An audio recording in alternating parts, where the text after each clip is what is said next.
안녕하세요.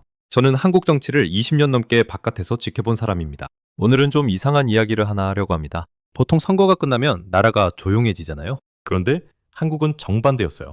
투표가 끝난 바로 그 순간부터 거리가 더 뜨거워졌습니다. 한쪽에서는 선거가 조작됐다며 개표소를 막아섰고, 다른 쪽에서는 이긴 사람들끼리 서로 욕설을 퍼부었어요. 같은 날, 같은 나라에서 벌어진 일입니다.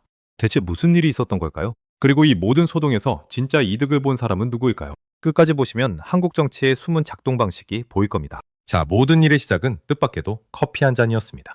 5월 18일은 한국에서 아주 특별한 날입니다. 광주 시민들이 군대의 탱크에 맞섰던 민주화 운동 기념일이거든요. 그런데 하필 그날, 한 대형 커피 회사가 탱크데이라는 텀블러 인사를 열었습니다. 홍보 문구에는 책상에 탁이라는 말까지 적혀 있었어요. 이건 옛 군사정권 시절 한 대학생이 고문으로 숨졌을 때 책상을 탁 치니 억하고 죽었다고 둘러댄 그 악명 높은 거짓말을 떠올리게 했습니다. 광주의 한 시민은 카메라 앞에서 이렇게 말했어요. 광주 사람으로서 굉장히 어이없고 황당하다. 그런 이벤트를 아무렇지도 않게 한다는 것 자체가 말이 안 된다. 분노는 순식간에 전국으로 번졌고 대통령까지 직접 나섰습니다. 이재명 대통령은 저질 장사치의 비인간적 막장 행태에 분노한다고 했어요. 결국 회사는 백기를 들었습니다. 처음에 문구를 슬쩍 바꿔보다가 그래도 안 통하자 행사를 통째로 삭제하고 사과했어요. 그리고 신세계그룹 정용진 회장은 스타벅스 코리아 대표를 그 자리에서 곧바로 해임해버렸습니다. 대표 한 명을 자른다고 끝날 일이었을까요? 사실 이건 진짜 소동의 시작에 불과했습니다. 여기서 제가 20년간 관찰한 한국 정치의 비밀을 하나 알려드릴게요. 한국의 두 거대 진영은 서로 정책으로 싸우지 않아요. 각자 가장 잘 듣는 공포의 무기를 하나씩 들고 있습니다. 보수 우파 쪽의 무기는 색깔론이에요. 상대를 종북이다, 친중이다 부르고 멸공을 외치며 안보 공포를 자극합니다. 진보 좌파 쪽의 무기는 역사입니다. 원래는 친일 프레임을 썼는데 요즘은 그게 예전만큼 안 먹히거든요. 그래서 더 강력한 카드를 꺼냅니다. 바로 5.18과 독재의 기억입니다. 그래서 탱크데이 사건이 그렇게까지 거대해진 거예요. 커피 회사의 실수가 맞지만 동시에 선거를 코앞에 둔 완벽한 정치 연료이기도 했습니다. 사람들의 분노는 분명히 진짜였어요.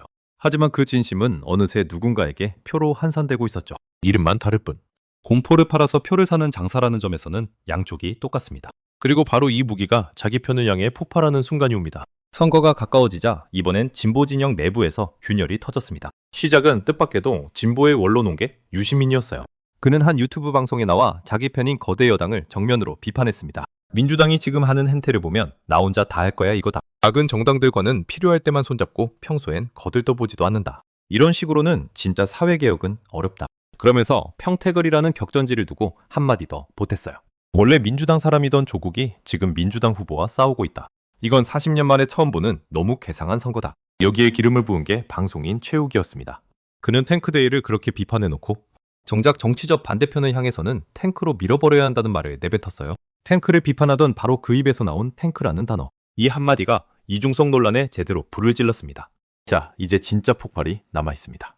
드디어 운명의 선거일이 밝았습니다. 결과만 보면 집권 진보 진영의 압승이었어요. 대전, 세종, 충남, 충북 같은 광역 단위를 거의 싹쓸이했죠.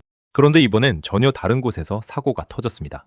한국 선거 역사상 처음으로 투표용지가 부족한 사태가 벌어진 겁니다. 여러 지역에서 투표가 멈췄고 유권자들은 발길을 돌려야 했어요.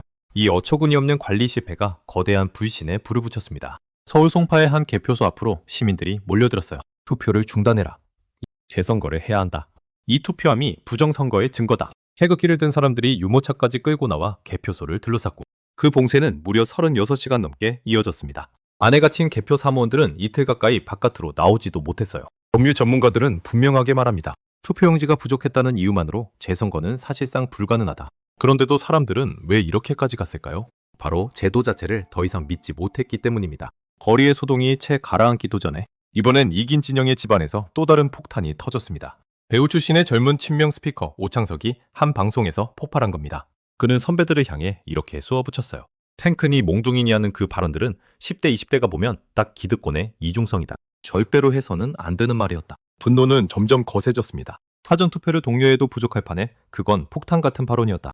290만 명이나 보는 큰 채널에서 어떻게 지지자들을 분열시키는 말을 하느냐. 그리고 마침내 그는 진보의 원로인 유시민을 향해 입에 담기도 힘든 욕설을 그대로 내뱉었습니다. 생방송 화면에 여과 없이 나갔어요. 노무현 시대를 함께 만든 원로와 지금 권력을 쥔 젊은 세대가 같은 편끼리 카메라 앞에서 정면으로 충돌한 겁니다. 외부에서 보면 이건 이념 싸움이 아니에요. 누가 이 진영의 주인이냐를 두고 벌이는 상속 다툼에 더 가깝습니다. 자, 이제 한 걸음 물러서서 전체 그림을 봅시다. 멸공을 외치는 사람들, 5.18을 앞세우는 사람들, 부정선거라며 개표소를 막는 사람들, 같은 편에게 욕을 퍼붓는 사람들. 겉으로는 전부 좌파 대 우파의 싸움처럼 보입니다.